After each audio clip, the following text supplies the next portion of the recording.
From Hollywood, California, welcome to Razor Riffs with your host, Keith Reza. Hey, Rifters, welcome to the show. Subscribe, rate, review, tell a friend. Very excited for this guest. She's a psychic and a medium, and this is my first time actually playing in that area. So I'm excited to see her. Patty Negri is here, and she's in the Zoom right now. Hey, Patty, how Yay! are you? I'm good. Oh, thank you so much for doing this. I gotta be honest with you, this is my first time ever interviewing a psychic, witch area. So I please don't curse me. You know what I mean? Like I don't know what I'm doing. No, I don't curse. That's why I'm a good witch. You're the good witch. But Yeah, I don't. yeah. Ah. Now I'm sorry if you if I ask questions you've heard before because like I said, I've never really experienced this. But well, have you ever met a bad witch? Oh yeah. Yeah. Oh, I mean, I don't that I. It's not good and bad. I don't like white and dark, but yeah, on Ghost Adventures, that was Zach's thing, putting me up against this dark witch all the time. He'd throw us in his museum in where she's doing black magic in Ed Gein's cauldron, where he cooked people, or in his basement, she's doing Mark. It's a good bit where we're like, Oh yeah, my God. Holy. Did you win? yeah. Oh yeah. Yeah. I did. Well, this is sadly I did because she's dead. To me that's Oh Lord. um, but I didn't do that. Yeah, So yeah. you have to live in the world you create. Yeah, that's true. That's true. Yeah. So, I wanted to ask you, like, have you ever, like, when, like, hard crimes happen, like murders or something, and they call, like, has anyone ever called you to say, hey, do you have any advice on who did this, or? I really haven't, but I have channeled a lot of killers. Like the Black Dahlia murderer guy, Dr. George Hodel, ripped all the cartilage off my ribs, pushing me so hard once, both at my house and at his house. I've had, well, this wasn't a murderer, but somebody burst into flames when I was at Marilyn Manson's house. Whoa, I've lived Lord. my seances. That's a good story if you want that one. So Yeah, let's hear that story. This is so interesting. I'm so, like, because, like I said, I've never really done this. I'm, like, very intrigued. I'm like, holy Lord, this is kind of cool. yeah, so but I've never done police work. It's weird, probably because I'm just busy and I'm always on the road all the time.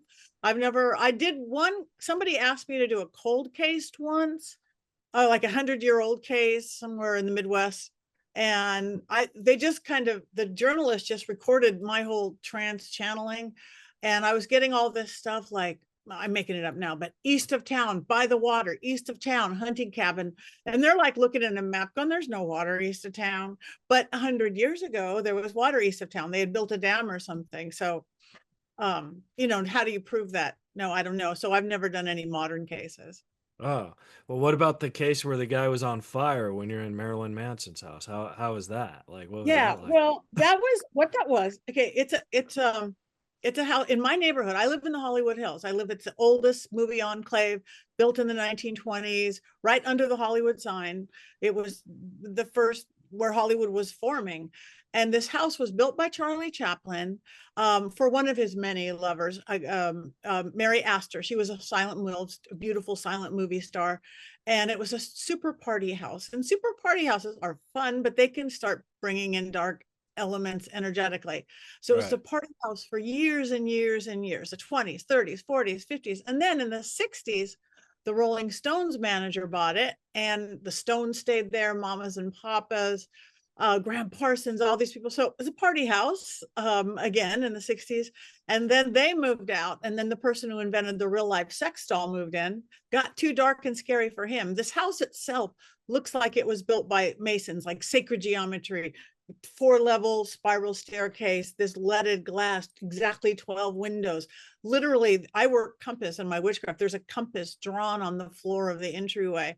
Wow. Um, looks like it was built for ritual. So then the sex guy sold it, and then Marilyn Manson, my neighbor, moved in Oh, for 7 years, and and we were doing a documentary about this super haunted house in Hollywood and its history. And seance is one of the things I'm known for. I've been doing since I was 7 or 8. Yeah.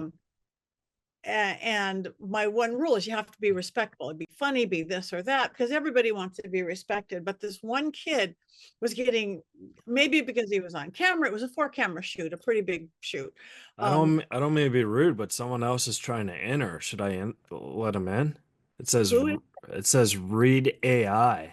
say no? No? Okay. It, it's haunted because it will judge us. Okay. It's doing this weird thing, and I can't stop it. AI is taking over. Okay. I just didn't know if it was like your publicist who wanted to or whatever. So like I'm sorry. So Yeah, no, okay. So yeah, I hate that.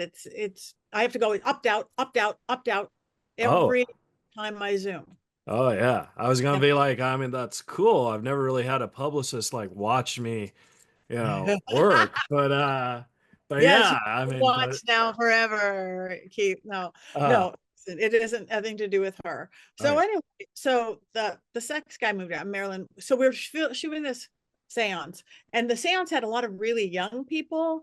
And I don't know if you know anything about paranormal. The poltergeisty stuff, the spooky stuff, always happens with young people. That's why teens bring, because there's so much life force. When you're past puberty but not too far into your 20s, you've got this life force. And it was a table full of young people, and everybody knew what they were getting into, so I was going to allow in whatever came in. But he started getting disrespectful. So at first, really cool things were happening, like the French doors were in this small, very haunted, the French doors flew open, the old Hollywood style, and like, ooh, cameras caught it, like. And the producer side of me is going, wow, that's kind of cool. That, Yeah. wow, that's good. But I felt this tension building, and then it happened again. He said something stupid, it happened again. And then I work with the Ouija boards. I've worked with them since I was a kid, safely, mostly, since I was a kid. But then he said something else really stupid, and the speaker on the side of the floor, old school, it used to be like, how big can your speakers be before how little can your speakers be? And Right. it sounded like a ghost box, white noise. We looked later, it wasn't even plugged in, and all this tension. And I'm like, the room's coming in on us, and I'm feeling it. And then we're getting something really dark that had happened in the 30s in the basement, always a dirt basement. Maryland recorded. And then he said something really ridiculously rude, and not him, but the cameraman facing him burst into flames, Oh like my God. up his back, like angel wings of fire. He was not standing in front of a candle or a fireplace. He just burst, and his shirt burnt like it was a cotton. It should not have burnt like a polyester or a nylon. 2 cameras actually caught spontaneous combustion on camera. One camera started filming like the floor or the ceiling. You test the metal of a camera person by a small room with a lot of people bursting into flames. And this poor guy, who's a filmmaker in his own right, he's wondering why everybody is screaming and pointing at him as his back is flaming up. So me, cool witch medium Patty, becomes medic Patty, of which I am. I'm an EMT1 certified cardiology. I'm like, drop and roll, and I'm calling in my wards and my protectors, like, this is not okay. This is not okay. You do not burst into flame. I'm like, I've never stopped to shoot, but this is not okay. And I'm watching the blistering on his back. But the guy who caught on fire, who was a super skeptic at the time, he's like, no, I'm okay. I have a sweater, the shirt burnt off. He goes, and I'm looking at the blister. He's like, I have a sweater. I could put the sweater on him. And I looked at the kid who caused it by his being an idiot, and he wasn't going to be a problem anymore. He was like quivering in the corner, like never, Oh never, my God. no issue. Okay, I talked to the spirit, like, come on. We're not even going to get rid of you or banish you. This is your house. We just want to get this. This is good, but don't, no more fire, really. Yeah. Behave. And it kind of did. Well, I had to make the guy a mojo bag, tried to push him off the cliff after. But anyway, how this turns into an amazing story, other than it's an amazing I story. think it is amazing. Yeah. Yeah. But 3 weeks later, the camera guy, again, he's made films, successful films in his own right, he goes, Patty, he sent me a picture. He goes, look at my back. And where I had seen the blistering, It literally looked like he had went and got a tattoo of a dragon, the scarring, open mouth, sharp teeth, winged head into the shape of a serpent. And that is the exact energy I called in to shut down the seance. I work scary, huh? I Oh, work dragon energy. I work with dragons. And I'm looking at his back with this, like, almost looks like a tattoo. And I'm like, oh my God, you have a tramp stamp of a dragon on your back. That is the coolest thing I have ever seen. And he thought so too. Again, I said, so he was so intrigued. He is not a skeptic anymore. He wrote a script basically about me, about a TV medium who does every television, every reality show, and yet doing another one. And then a portal opens. It's called The Portal. And yeah. then all hell breaks loose. And then it becomes one of those funny, spooky ones. I haven't done it yet. I hope they do. He wrote it with Stephen Norrington, the guy who wrote League of Extraordinary Gentlemen and the Blade series. Well, that's probably why they haven't done it yet. I know. I've got to they both really busy on other things. And I hope, like, I'm like, well, who could play me? Macy, Margot Robbie. I'm like, Oh, that'd be cool. yeah. I mean, who knows if it, but the one thing about this, because I do work consultant stuff, I sat down with him for 5 hours. Like, I go, Lauren, the actor can't say that. You can't say that on screen. He's like, but you said that. I'm like, I know I said that. That does open a portal. You don't want to be one of those cursed horror films, do you? It happens all the time. All those Yeah. films, a spirit, good, bad, indifferent energy doesn't know the difference of an actor saying lines and somebody really conjuring something dark and spooky that people don't know how to handle. So, I change the words that they'll sound as spooky or mystical or magical, but they won't open a portal to hell. Oh my gosh. So yeah, where all the actors die at 27 or everybody gets in a car accident, it won't happen because that happens all the time. That's Yeah. why films are using consultants who know the occult, who know the craft or know voodoo or whatever their subject matter is. You got to. Yeah, yeah, you gotta protect him. That's so interesting about the Charlie Chapman thing that he bought that for the ladies because I always thought he didn't like the ladies. I always thought he liked the fellas. I think he liked everybody. I Yeah, don't want to say children, but I think he liked everybody because I ran into he was all over Hollywood. My yeah, first adventures was because they saw that I talked to him in the exact seat he sat in every Friday night um at the whatever at the veterans place, the American Legion place. And right. then recently I was investigating the women's club and they have his grand piano there and he used to go play for the kids all the time and stuff too. So I think he's Wow. a lover. Yeah, Yeah. wow. That's yeah, I mean like I said I'm so intrigued by this because like I don't want to like insult anything but like, I believe there are spirits, but I'm not so sure I believe in everything. Does that make sense? And then Oh gosh, yes. And everything. yeah. I don't know that I believe in everything either. I look at all the conspiracy theories and this, and I think that's really healthy to be a little skeptical because if you believe in everything, and you're going to walk around with a tinfoil hat on your head, uh, Yeah. and I like looking at things scientifically too. And science and magic and spirituality are crashing together with quantum sciences. So Yeah.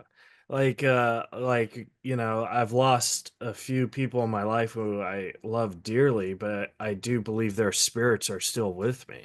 You know what I mean? Like when good stuff happens, I feel they're watching over me on that. And then when bad stuff happens to me, I feel, oh, they're like playing poker together or something. yeah, maybe there is, but no, they are nothing die, nothing ends. Science has proven that you can't end energy. It becomes something else. Yeah. This, so that becomes a this. It can morph. We just lose the meat suit Yeah. because there's like 20,000 books written by people who died, but then they were brought back, had that NDE, near or death experience. Almost all of them didn't want to come back. They're like, "Ooh, it's great over there, whatever that is." And Yeah. I've been talking to dead people since I was 4, and they're happy most of the time. There is some that are stuck. There are some what I call shades. There are some being held down by bigger, badder spirits, like at the Cecil Hotel or even at the Black Dahlia House and places I go that. But most hang out because they want to. So when you talk to these dead people and their spirits, like do you form friendships with them, or like how does your mind like act, like, or is it like how do you do that? Like you know what I mean? Yeah, I mean, well, yeah, I have a spirit who lives in my house. She gets active sometimes and not. She lived, my house is a 1920 Hollywood house. She lived here, moved here in the 60s, and she died in 98. And my husband and I moved in and renovated it in 2001. And she came with a house. She takes flowers out of vases. She takes pictures out of frames. She's really protective. My husband's a drummer. She plays the drums that are 12 feet high that no one could be reaching. Her name's Yeah. Adrian, and she's really protective of the house. But I don't walk around with that. I have an on off switch. I don't want to go to the grocery store and see your dead grandma, or I'm off, off. I want to be as mundane as possible. Then when you turn it on, it makes it that much stronger. But yeah, they have a lot to say. And they like it when we communicate with them. You don't have to be a medium, light a candle, like, hey, grandpa, let's talk, and make the candle dance, make the incense waft this way, Yeah. and just then listen in your head.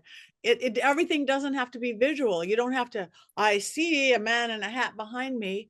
You can see a man in a hat behind you. You could just know, you could feel, you can sense all the clairaudient, clairvoyant, clairsentient, claircognizant. You might hear on the outside, you might just hear in your head, and it's all Yeah. valid. You just have to get that chatty, logical left brain out of the way. See, like it's so interesting because like I said, I do believe and then I don't believe, but like I believe it, like when you throw in religion in it, like they like, oh, you either go to heaven or hell, but these spirits are around. I feel that they're not stuck in a realm. I feel that they're part of them is just here and they're either up there or down there. Does that Yeah. make sense? Yeah, but I don't believe in that typical heaven or hell. I believe in higher vibration and lower vibration. Okay. I mean, reincarnation was in the Bible until the 15 or 1600s. It's energy that keeps energizing. But I don't think there's time and space on the other side of the veil. So somebody could die, and then they can hang out watching the grandkids grow up. And if they believe in it, they could be at the pearly gates talking to Jesus. And Right. they could be reincarnated if there's no time and space. Actually, the ancient Sumerian belief system was kind of like you go to the afterlife you believe in, like Yeah. kind of like the Matrix. Yeah, holy Lord. Maybe I should take the blue pill next time. Yeah, take the blue pill. Yeah. Oh, but no, so like I said, I do apologize if these are just questions you've Oh, just these are been great. That's why I'm here. um well, yeah, but I mean I when I interview people I try and like to find stuff people haven't been asked, but I'm so unfamiliar with this, so I do really apologize because when people interview me, I hate asking the same questions, you know what I Yeah, mean? but see, I mean, I'll put this out to my audience, but your audience doesn't know me. So Oh, all right. yeah. So I wanted to ask you, do you do like readings for like people will be like, hey Patty, I'll give you $500 to talk to my dead grandpa or something? Or like how does that you do? Holy Lord. I mean, I rarely get $500. I do regular sessions. Yeah, I'm cheap. No, I'm not cheap, but I'm not. But no, I have regular one-on-one sessions, which can include medium. There's a difference in a psychic and a medium. A Uh-huh. psychic, one who can see probabilities. I don't say fact because my witch side overshadows my psychic side. I could say, ooh, Keith, a bird's going to poop on your head when you walk out of the house today. Oh I my just God. psychic. I know when you're going to walk out of the house. I know, but instead, my witchy side will go, put up an umbrella or put on a hat and the bird won't poop on your head. Or you could say, oh, you're going to be married 3 times. Just say, well, you could avoid the first two. So, but a psychic can see probabilities and paths, past, present, and future. A medium can see the other side. I think everybody can develop both, but to me, most mediums have somehow developed the psychic side. Not all psychics have developed their medium side yet. Yeah. Wow. See, like for me, that would just be so scary to like even like talk to you about these services because even though I feel I'm a good person, everyone has a path. And I know this past, and I know this just from like comedy and screenwriting that everyone also has a secret. So like that's where like I would be like too terrified. You know what I mean? That's why with me, I'll doing integrity, virtue, ethics, moral code is what I follow. In my readings or in my talking to your deceased loved ones, I'm not there to scare anybody. I'm there to empower and give answers and give challenges. So secrets are not given. I have gotten iPhone codes from spirits. So young guy died, and there sits his wife and didn't know his iPhone code at all, and their little toddler to see the pictures. Ouija board, doop, doop, doop, there's your iPhone code. It gets practical, but again, nobody. It's if I'm doing something, we're filming or I'm on a show, we're at Joliet prison or we're at wherever, we're gonna get those spirits. But when I do whether it's one-on-one or a seance, whether it's 8 people around my dining room table or 40 people at a convention or 1,200 people in a mediumship gallery, I only allow in positive spirits with good messages. And again, Oh, nice. You want to talk to grandpa, we talk to grandma. You talk to the kid who died in school, maybe a spirit guide or two, maybe you have an elemental little gnome following you around, maybe. But we're not going to go, because the dark spirits aren't that much fun. They're not. No. They cause illness and tiredness and drain your energy. So why do we want to go to them? You're not going to go. You don't want to get good life advice from the drunken at the 7-Eleven spirit. Right. No, you want high vibration spirit. Yeah, but when you meet a drunk guy at 7-Eleven, he usually is pretty wise. Yeah, I know. He's like, oh, I have $3. If I had 4, I could go to the bar. You're like, that's pretty wise. I don't know. Got the math down. So explain to me, like, what is the difference again between a spirit and a ghost? Because I feel those are two different things. To me, they're not, but words are words. Everybody uses different words. Some people don't like the word ghost. I've never met a ghost that didn't like the word ghost. A ghost is something who is a living thing. A spirit actually can be, and I will use the term, but a spirit, everything has a spirit, like the spirit of happiness, the spirit of struggle. Everything has a spirit. Your lucky little bamboo plant, the lucky ring daddy gave you. We create a spirit is a way of being. So that's why I use the word ghost, means somebody who is a dead human. Right. Other spirits out there, though, just like ghosts or people, they had a living life, whether they died in utero or at childbirth. They usually show themselves as toddlers, or they got to 100 years old, whatever. Those are ghosts. There's the residual kind of haunting, and that's the kind you get at the bed and breakfast when the lady in white ghost walks by every night. I mean, the ghost doesn't have to do that. That's more like video. Something so strong happened, it tore the fabric, and it's like they're not going to interact with you. That's a residual ghost or haunting. Right. But then everything else, which are things that were never human, that's getting into your spirit guide realm, the angelic realm, the demonic realm, the elemental realm, getting into the everything, tree spirits, fairies, and all that. Yeah, because like late at night, because I stay home by myself sometimes with my dog, and I hear like noises and stuff, and like when I was growing up, I always thought, oh, maybe someone's trying to break in or whatever, but that's never really the case, you know what I mean? So like I think maybe, because wind can only be so powerful. They're everywhere. I've been talking to them since I was a toddler. They're everywhere. I think how many dead people there are. There's a lot. There's more dead people than alive people. Yeah, by gazillions, I think. Yeah. But again, that doesn't mean they have to all be hanging and they're all stuffed in the house. But it's true. If I'm in Ireland or Transylvania, I'm talking to really, really old ghosts from a long time ago, or the stable boy in France, or back east. I just got back from Virginia, and I was talking to like Civil War soldiers. Oh my God. Out west, the oldest thing we have is cowboy towns like Virginia City and Nevada. So you talk to old cowboys and miner ghosts. You're going to get the ghosts that go with the place. Now, when you talk to them, do you ever like write? Because I think that would be so interesting if you just write notes and maybe like release a book about like the spirits of the past or something. A lot of people have. I actually have my book that I have always is more like a self-helpy kind of old world magic. It's literally life hacks, like Why you stir your coffee this way? Why'd you put some salt in your toilet? To make your life magic. But I have a brand new book coming out from Llewellyn in a couple of months. It's on haunted dolls. Oh, okay. Yeah, And and there's dolls behind you. All right. they might move. People see them all the time, move, wink. Oh, wow. Really? Nice. Yeah, I have to keep, especially Belle, the one in the red dress. She I have to keep her way back there or she pulls focus. Holy Lord. Oh, Wow. stop it. But yeah, I have a book on haunted dolls of care and feeding and keeping of how to create, why you don't want a negative haunted doll, why you want a positive haunted doll, because again, they drain your energy, they make you sick. Well, speaking of dolls, why do you think people like they kind of do have a fear of dolls? Like what why is that? Because they have a face. I mean, it's weird. I mean, I have hundreds of dolls, Barbie dolls. None of my Barbies are haunted, but because it's something looking at you.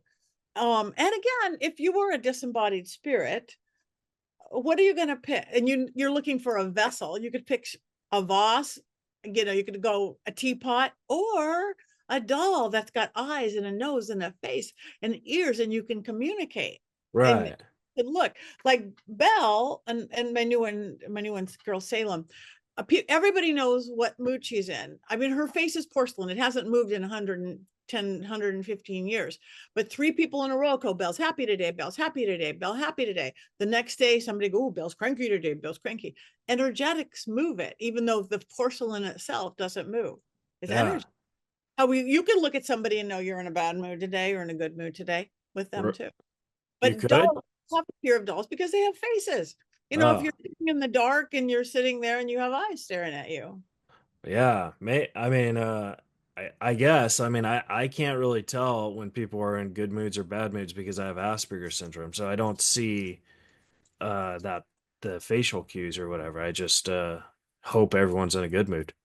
You can, yeah, and assume they are, and that will make them that much better. That's Yeah. the again, because it's the energy that you go out. If you're going to assume they're good, you're going to get more good mood people. If somebody's real cranky and real negative and they're going to expect the world is bad, that's the world they're going to get. That's Right. how it's been said about the good witch bad such stuff. It's you live in the world you create. So, but you, even with Asperger's, you probably have these amazing strengths. It's not reading facial tics. If you learn to read energy, it has nothing to do with facial tics. Uh, I mean, yeah, maybe. I mean, maybe I'm good at reading energy. I don't know. I just go what's on my mind. You know what I mean? And I hope it's good. But I have offended people in my day. I'm sure. But he has. I was trying to think like if I was a spirit. I don't know. I don't know if I would be a doll. I think I would be like something that people don't really use that much or won't recognize. You know what I mean? Because I think that would be the best place to either haunt people or watch them. Well, yeah, not most spirits do not take vessels. Most Right. spirits take vessels, but popular dolls are.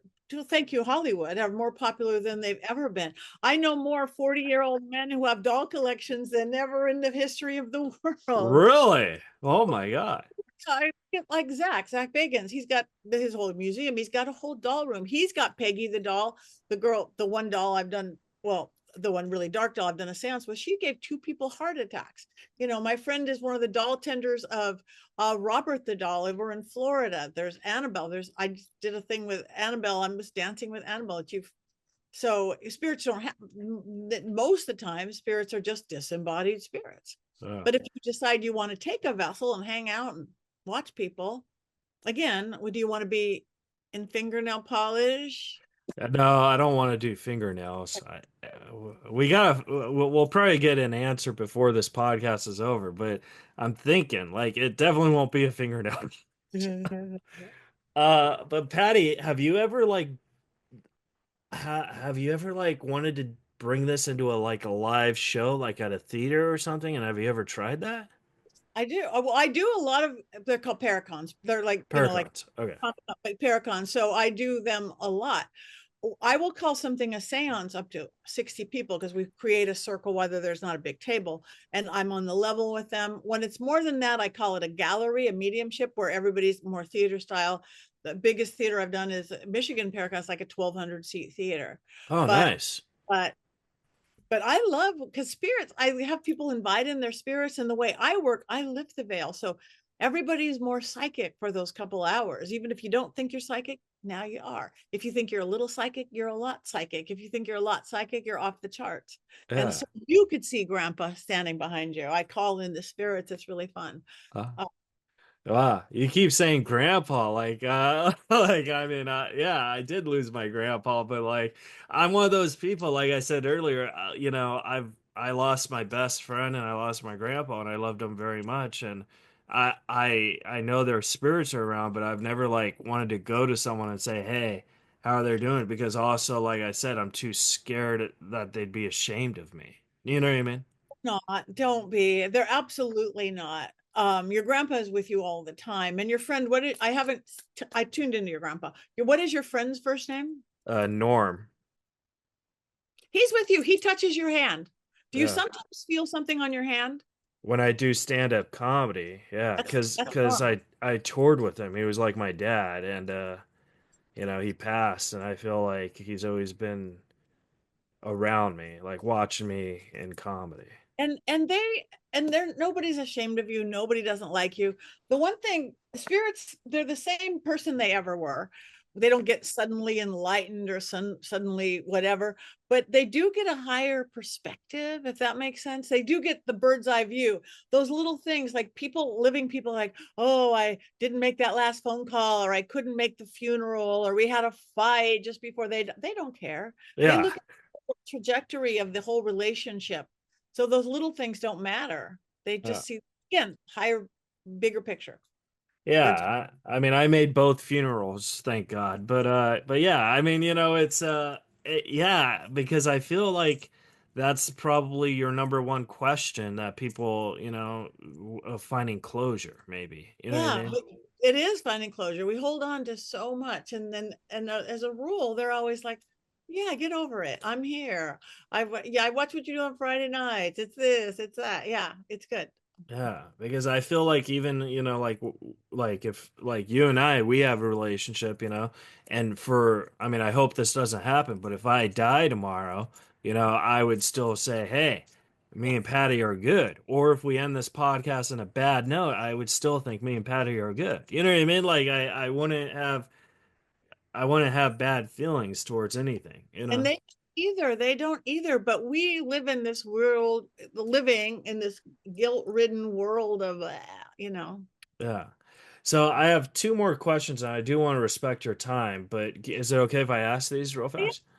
So I wanted to ask you when you first got into this adventure when you were young and stuff, where you're you're you know, because when you're a kid, your mind is not really thinking or sharpened with confusion. Like, how did you deal with that path, thinking, okay, this is the path I'm going to go to learn about this? Well, it really wasn't, because I just thought everybody could do that when I was a kid.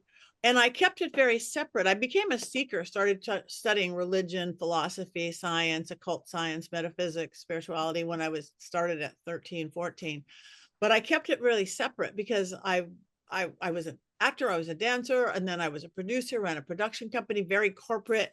And I'm like, these people cannot know that, number one, I talk to dead people, and number two, I dance around bonfires in a cloak. Not mainstream, even living in LA, not mainstream. I kept it separate until the big crash of 2008 was a corporate. I was producing corporate shows all over the country, all over the world, even. Hmm. And corporate entertainment became a dirty word because of people with jets and hookers. And all of a sudden my business was crashing, and reality TV was building, building, building. So somebody called me who knew my private life and knew my ability with seances, and they said, Patty, we need you to do this reality show. Um, we need you to do a seance. I'm like, oh no, thank you so much. But that's my private life. I don't do that. Please, no, please, please, please. No, I can't. And I'm looking at my empty calendar on the wall, and I'm like, well, what's the name of the show? And literally they go, well, it's called Mobile Home Disaster, and it's on country music television. And I'm like, Wow. who would watch that? My thing was like, oh, Billy who? Joe Shaver would watch it. Yeah, exactly. I know. So I go, well, okay, I'll do it. And I did it. And it was the most fulfilling. I helped a human little girl who everybody thought was crazy because she was drawing portals on the ceiling of her motorhome. And I'm like, no, there's portals on the ceiling of her motorhome. I helped a spirit crossover who was a little bit stuck. And almost best of all, I helped the kind of Southern Bible Belt cast and crew open their minds a little that this is real and it isn't evil or dark. It's a positive thing. And I'm like, this is great, but never again, never again. 2 months later, it aired. My first call the next, and I was going to have this fun. The next morning, I get a call from my biggest corporate client. I did shows like nationwide. Hi, Pat. Hi. I saw you on television last night. Oh, yeah, yeah. I didn't know you were into the paranormal. I'm like, oh God, I'm losing my life. I'm like, yeah, as my voice cracks. And she goes, paranormal, and proceeded to tell me her first ghost story or experience. And I'm like, what am I doing? I'm out of the broom closet. I'm out of the psychic medium closet. This is the broom I closet. have not looked back, and it have not looked back.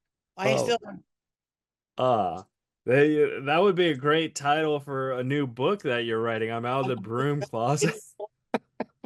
Out of the broom closet. Don't look back. All right. So I do apologize. I have two more questions. So, when you see a spirit that's you said it's also stuck between the realms or whatever, have you ever encountered a spirit that knows they're stuck, or do they like is the spirit's goal not to be stuck, I guess? Yeah. Well, yeah, it's spiritual not to be stuck. Usually when they have been, it's because they don't know they're dead. Maybe it was unexpected in the fate of things, death or a violent death. And they're kind of, I call those kind of the shades. They're the ones that can, if you're a bunch of haunted spirits and the ones that seem kind of zombie and confused like, and Yeah. and it's honestly not hard. Really, I have everybody build a ball of light at their heart and we shoot it into the center of the room. And then we create like a Star Wars beam me up Scotty thing. And everybody in the space, whether you think you're gifted, you feel the second they cross into it. Yeah. So it's usually something like that, but also sometimes it is being held down by a bigger, badder spirit or an Really? something that's been created, like at the Cecil Hotel, that affects living people, like at the Cecil. I mean, I almost jumped out a window because, and I led them to a window out of 700 rooms that somebody jumped out of, and I'm sitting here opening the window, going, "I've got to get out of here." So it affects living people, and it affects all the spirits there. It's got them stuck completely. Yeah. I mean, I've stayed at a couple haunted hotels, but I've never really experienced the hauntedness, but I can see why it's haunted. Does that Yeah, make sense? yeah, completely. Like the room I had, like the shower wouldn't turn on, and it was like from a hotel from like the 1910s or whatever. So I was just like, all right, I guess that's just a sign saying I shouldn't shower here. Yeah. Exactly. Yeah. And that's a common, the lights that flicker, because it's energy, everything energy. That's why the lights flicker in haunted house. I was, again, at a real modern hotel the day before we did a Peggy the Doll seance. My TV was turning on and off. My lights were flickering. My cell phone went insane. The shower wouldn't Yeah. turn The itself. Zoom person tried to come in, right? Yeah. Yeah. Oh, yes, the Zoom person, the AI Zoom person tried to come in. Evil. Uh, But yeah. yeah, I've noticed whenever the TVs turn on and off like that, it's never on a channel you want to watch. It's You a know what I channel mean? I want you to watch. Yeah, like it never goes to Shark Tank or whatever. It just goes to like, and you're like, I don't want to watch this, you know? I don't know. Okay, so Patty, my last question for you, and this is actually a you question, and I'm sure you have so many different answers to it, but if you could go into a time machine and talk to a younger version of yourself, knowing everything you know now from your life, what would you tell yourself? Like it's kind of like you're talking to your own spirit. What a great question. Yeah. I would probably talk to 18, 19-year-old self to get a little more confidence in myself. I'm definitely a late bloomer. I was divorced twice by the time I was 25, thinking you're supposed to be married and you're supposed to do this. And uh, I don't regret anything. I don't regret anything that I did, but I am a late bloomer. I would have just said, trust it. Trust yourself. Yeah. which is what my message to the world now. That's why I work with so many young people and so many YouTubers and Awesomeness TV, which are teen kids. Trust yourself. You're amazing. I mean, we are a weird, amazing species. Yeah. Wow. We're flawed. We're screwed up, but we're amazing. I have one more question. I'm sorry. Okay. But have you ever like worked with somebody where you're like, oh, this is just a bad dude or a bad chick, I don't want to work with them? Like something like that? Like where you're like, because you're a good witch, but like, you know, you know what I mean? Yeah, and that's not so bad. I mean, I kind of, I like going into dark places and bringing the light, so to speak, bring that candle in the dark room. I I don't mind light or dark, because when you're doing TV and filming, they don't want to go to the happy place where the ghosts are hanging from the chandelier because they got married there, got a cat. They want to go to the dark, the prison, of this. But as far as living people, I I've had people that it's all about respect, just like with dead people. We don't have to agree, and I could still like you. We could have different thoughts and opinions, but it just has to be some form of respect. Yeah. And then Well, that's awesome. Where can the folks at home follow and support you? You got a Instagram or whatever, a website? I do. PattyNegri.com, PATTINEGRI.com. And from there, you can get to my legitimate social media, because there's a bunch of fakes out there, even deep fakes of me talking like this, but it doesn't have a soul. And I never said those words. Right. But on Instagram, I'm Patty.Negri. Facebook, Patty Negri Psychic Medium. Both of those are blue verified check.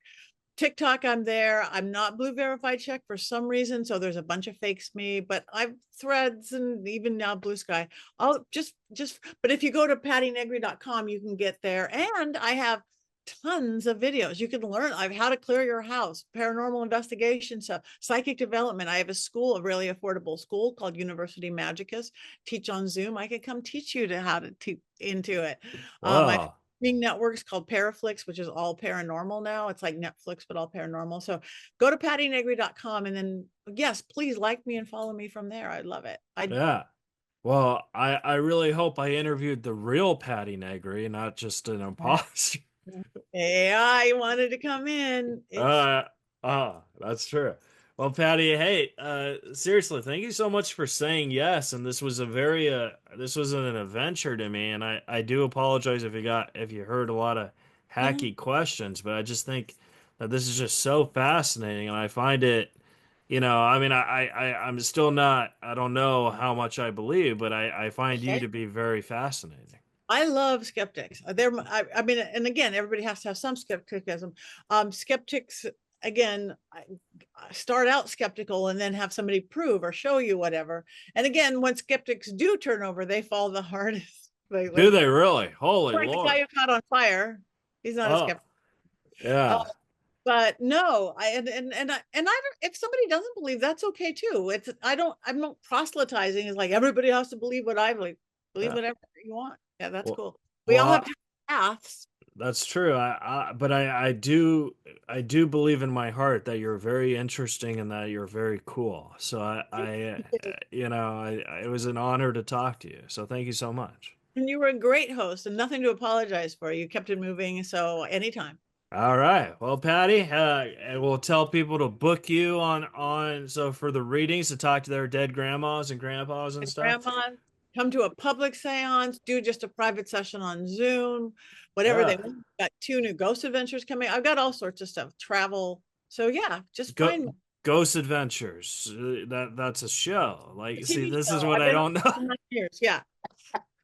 So yeah, let's watch a Ghost Adventures with Patty. It would be great. All right, Patty. Well, thank you so much, and I really appreciate you. And have a great day. All right, guys. That was the interview. Subscribe, rate, review, and we'll see you guys next week on Raise a Rift.